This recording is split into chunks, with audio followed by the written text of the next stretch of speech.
Napuno rin ng tao ang Baguio Cathedral kanina madaling araw para sa salubong. Sama-sama nagsimba ang ilang turista at mga residente.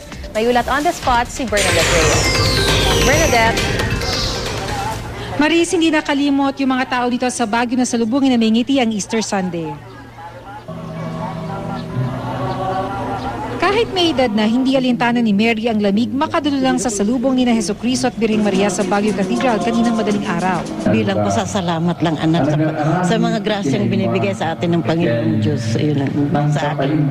Bahagi ng programa ang mga kabataan na sa murang edad nauunawaan ang diwa ng Pasko ng muling pagkabuhay. Dahil masayang araw ang pinagdiriwang ngayon, isinali ng mga magulang ang kanilang mga anak sa Easter egg hunt sa Athletic Bowl. Si Josephine Daupan isinama ang pamangkin na si Alex, isang special child. Tulad ni Jesucristo, tila nabigyan ng bagong buhay si Alex sa pamamagitan ng pakikihalubilo sa ibang bata. He's exposed sa mga tao and then medyo naalis na yung kanyang takot sa tao. May prize ka bang nakuha? Opo.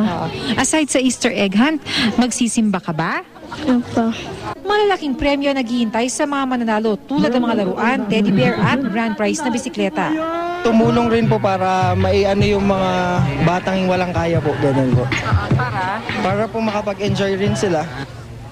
Maris, mamayang alas 3:30 na ng hapon muli magre-resume ang misa sa Baguio Cathedral dito sa Baguio City. Maris? At pagkatapos nun, oras-oras pa rin ba ang mga misa, Bernadette?